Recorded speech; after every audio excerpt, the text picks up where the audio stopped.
Dementia has been around for as long as humans have, with some of the earliest records being dated back to the early 13th century. Over 46.8 million people suffer from Alzheimer's and dementia worldwide, with over 10 million new cases being reported each year. In the US alone, 1 in 9 people over the age of 65 have or will develop dementia. Dementia is a very scary thing. As humans, our memories and experiences make us who we are. And when that is stripped away, who are we?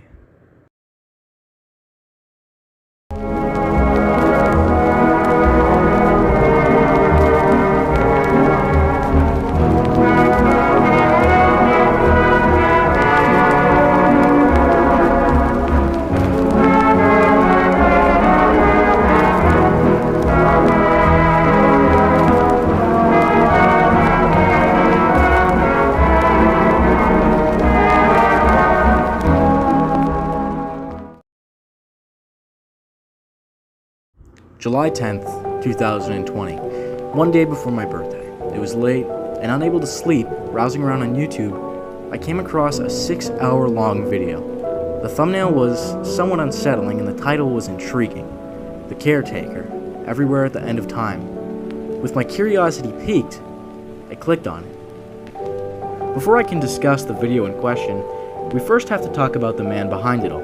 The Caretaker, real name Leland James Kirby, who created Everywhere at the End of Time to express the feeling of existential dread as well as the experience of dementia through music.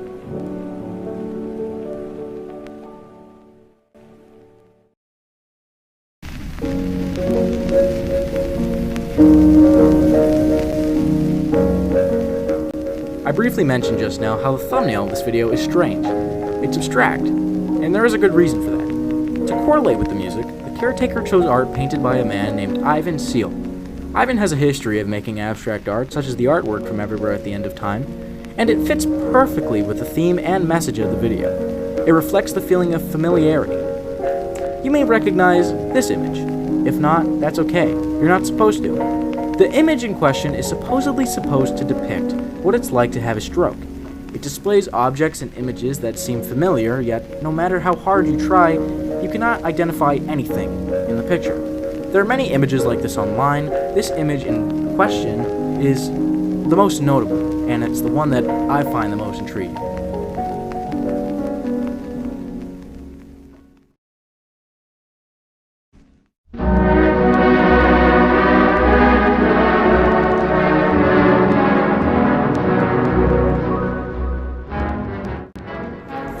By the end of 1999, William Utermohlen could barely remember his signature.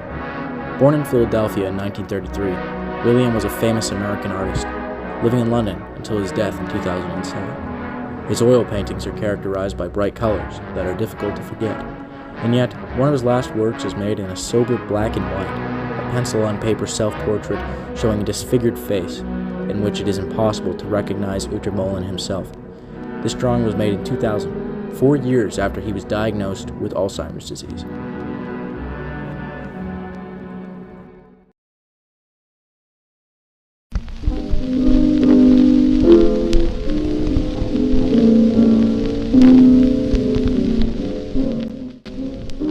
Now that I've talked a little bit about the background and creation of Everywhere at the End of Time, I want to continue my story of how I discovered Everywhere at the End of Time. After having my curiosity piqued, I clicked on the video.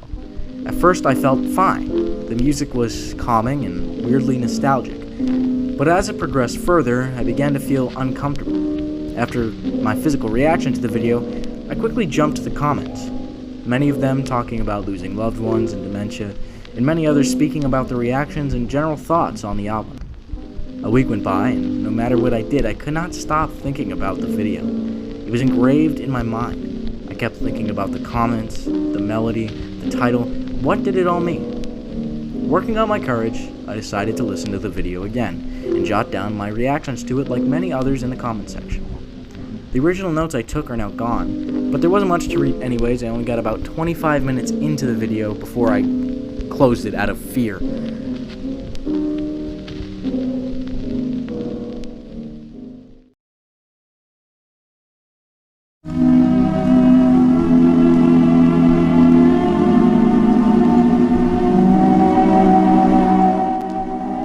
More time passed, and I honestly forgot about the video, until around October of 2020. Everywhere at the End of Time had started becoming somewhat of a small meme, with people making trap remixes and parodies of some of the songs. Like this.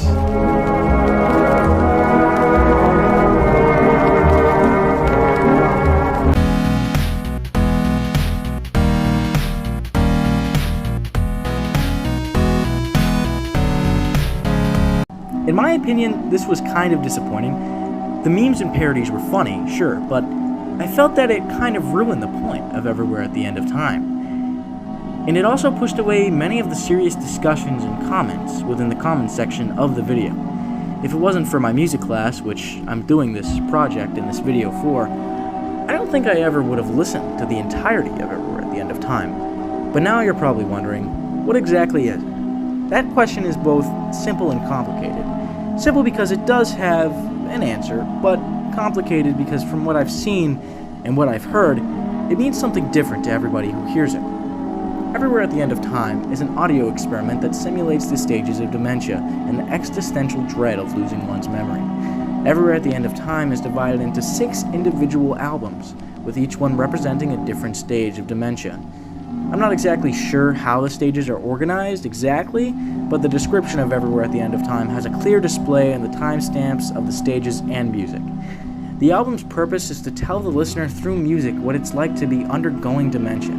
It portrays a gradual and terrifying deterioration of the human mind, consisting in confusion, failed remembrance, terror, and eventually the complete loss of oneself. As I briefly mentioned before, Leland James Kirby is a genius for being able to create such a serious and sad topic through the form of music. Being able to create an album that perfectly shines light on an illness seems near impossible, and that's part of the reason it's so special.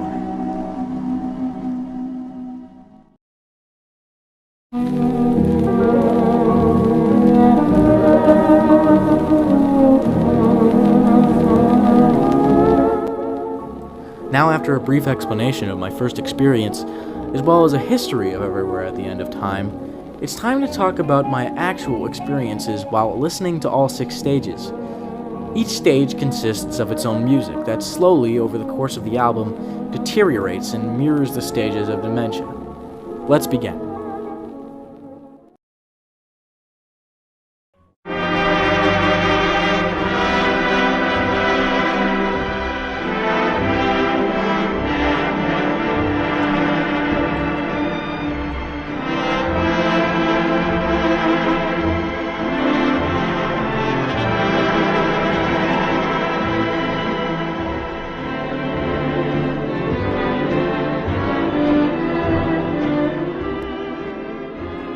There's not a lot to say about stage 1. I felt completely fine, and towards the middle I felt a bit nauseous, but I adapted to it pretty quickly.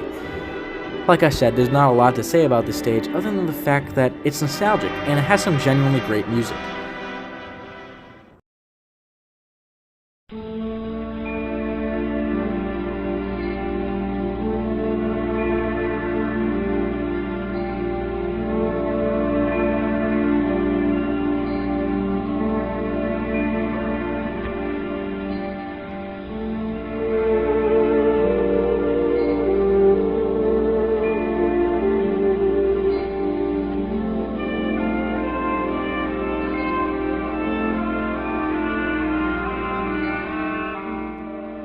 Stage 2 is where I started to feel slightly uncomfortable.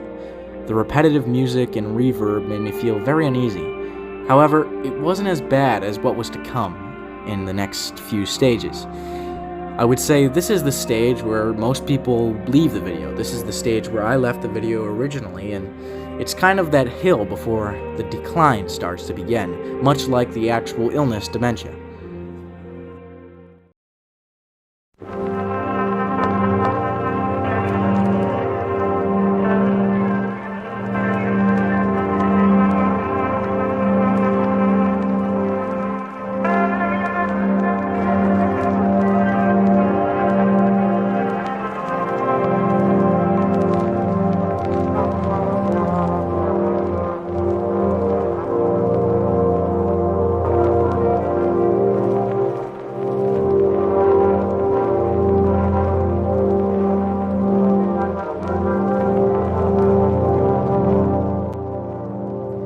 Stage 3 was especially tough for me. The feeling of nausea and uneasiness was gone. However, a sense of dread and fear started to form.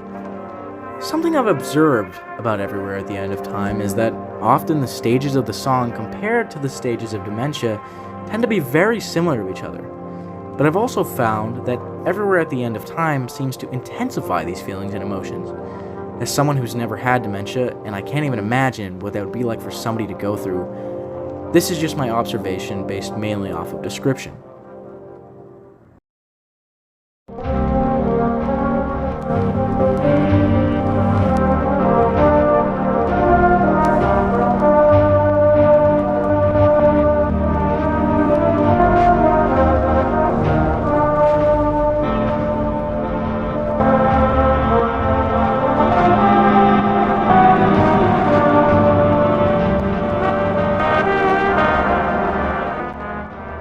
This is where the experiment started to get very weird.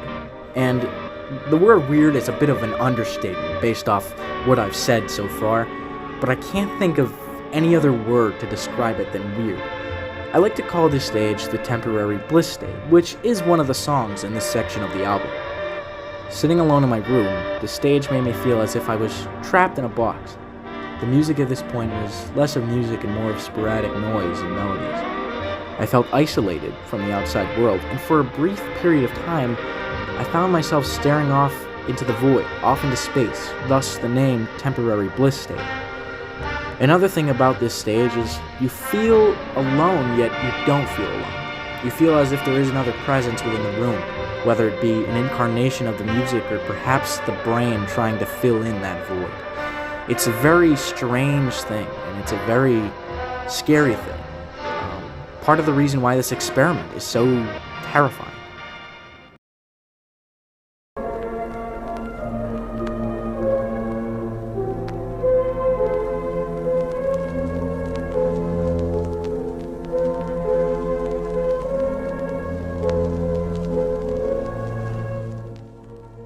Unfortunately, when I did this experiment for the first time, I had fallen asleep for stages 5 and 6. It's a 6-hour experiment, and I started at about, 4 o'clock, and I just kind of drifted off to sleep. What I will say is, I woke up with a very strange feeling. It was almost like refreshment and clarity of mind, something that I can't really explain, something that you would have to experience yourself. Like I said, it is different for everybody else. This is just my personal experience. But I don't know, it was very weird. But before making this video, I went back and I listened to stages 5 and 6. Another interesting thing to note is that while watching the experiment mid-video, it doesn't give the same effect at all. All I can really say is that it ends in a very sad way, the music slowly fading into a low crackle as the track begins to dissipate, a representation of life and awareness drifting away.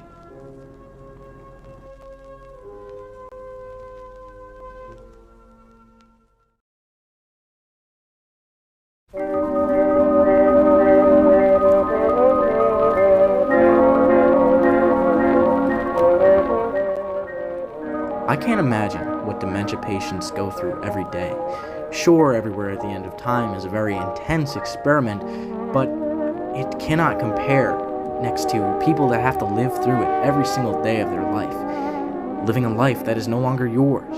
That constant feeling of intense deja vu. Nor can I imagine what their family must go through. I've had family members who've had dementia, and I've known people who have had dementia, but now with this perspective, I feel as if I have a new understanding of the illness and what it entails. Everywhere at the End of Time is a truly beautiful and terrifying piece of art. Music is connected to the human mind. It can be connected to memories, and through that, emotions can be conveyed. In fact, a lot of the time, dementia patients can remember how to do things like music, like playing piano. Sometimes they can even recall things like memories about their lives. I highly recommend trying this experiment. I would proceed with utmost caution if you're not in the best mindset or if you have a fear of existential dread and being alone. For a better experience, if you are going to do it, I would listen to it alone with headphones on. If you're curious for scientific examples and more examples of how music is connected to the human subconscious and dementia, I will leave some links in the description. I had a lot of fun making this video.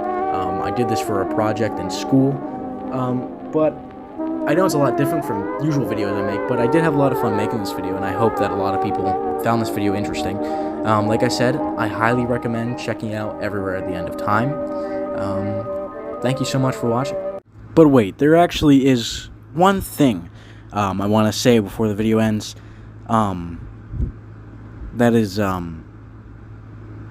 That's funny. I can't seem to remember.